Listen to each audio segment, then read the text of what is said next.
All right, so I am checking back in with you parents. Today's day 3, and I'd like to talk about phonemic awareness. I've been using this curriculum at school. It's by Michael Haggerty Phonemic Awareness Curriculum. There's sometimes some confusion between phonemic awareness and phonics, so I'm going to talk a little bit about that. And most of this information is actually outlined in the beginning of this book, but so I want to give credit where credit's due. I'm not an expert, but there's a lot of research out there about phonemic awareness and why it is important. So first, let's talk about what phonemic awareness is, and then I'll talk about why it's important. Phonemic awareness is dealing with the phonemes, and phonemes is a fancy word for sounds in words.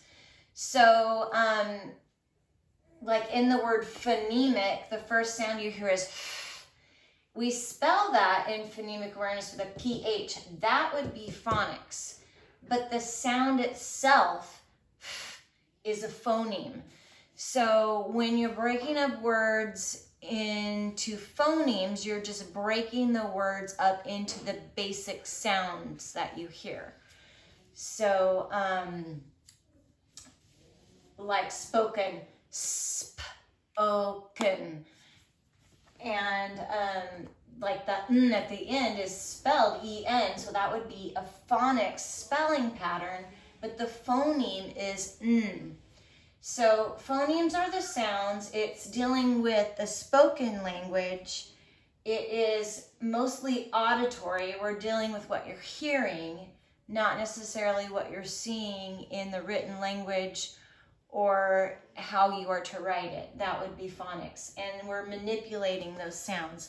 So for example, the phonemic awareness lesson that I've been teaching, we're at the very end of the lesson, the most complicated skill that we're doing right now is replacing the phonemic sound. So I'll give the word had, and I'll ask them to replace the beginning phoneme, which is h, with s, and create a new word, sad.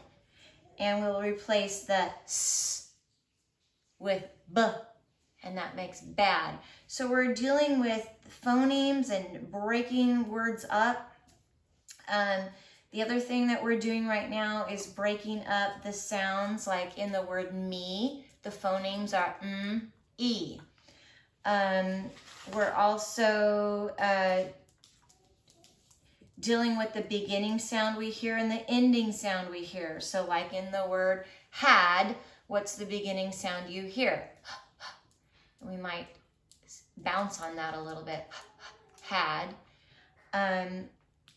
We also are dealing with the ending sound.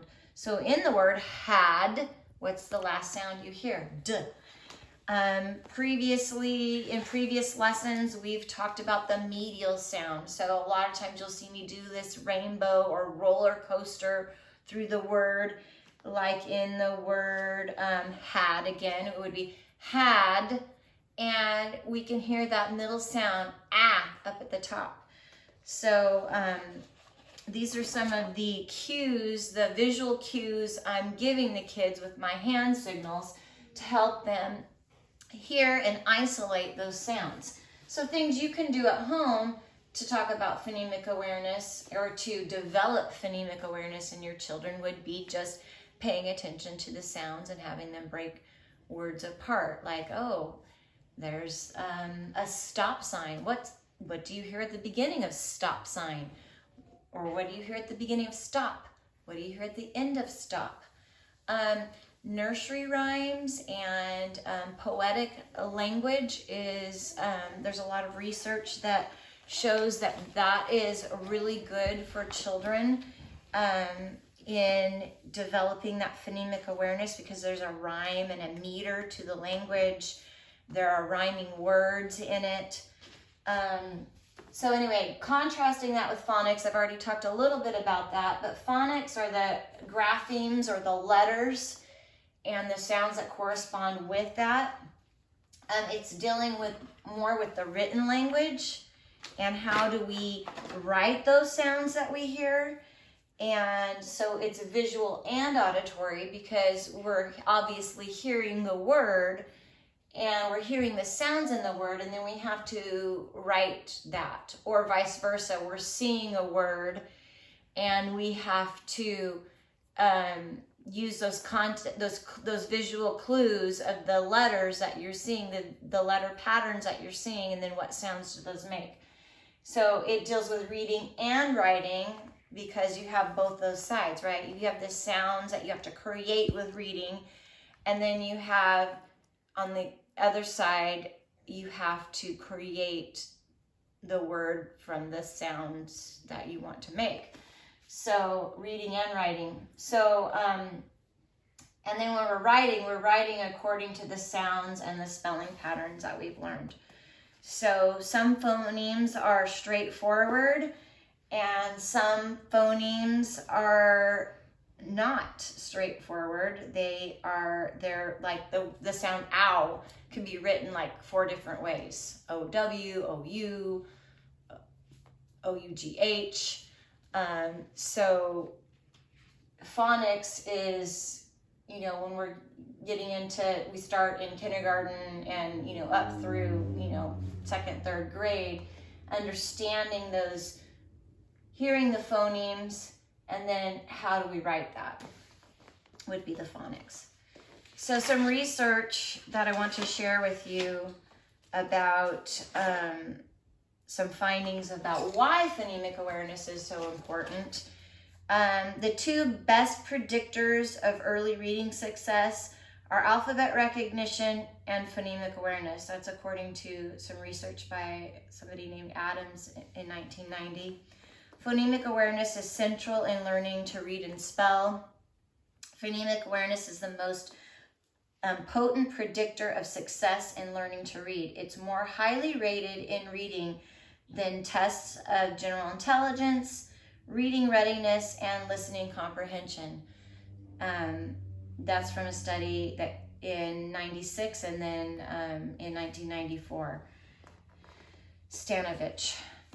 And the most comprehensive reading program explicitly teaches about the sounds of language. It teaches children that words can be broken up into these smaller units of language and that letters represent this unit of language, which is phonics. That's from a study that came out in 1999.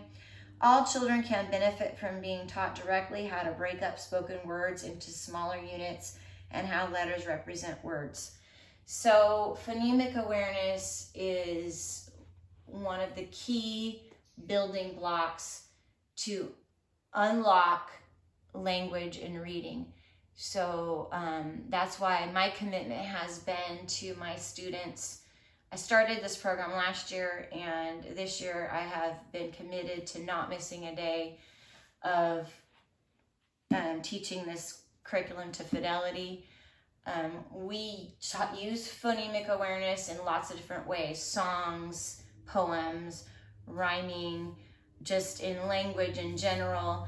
And a lot of things that we do in early childhood development are around phonemic awareness, but having that dedicated set aside time just for a few minutes every day where we're manipulating sounds and I'm making them repeat after me, I have found to be very beneficial. So I hope you'll find time to do those types of things with your children and pay attention to the sounds that you hear in words. So thanks for listening, and I'll be signing off. Bye.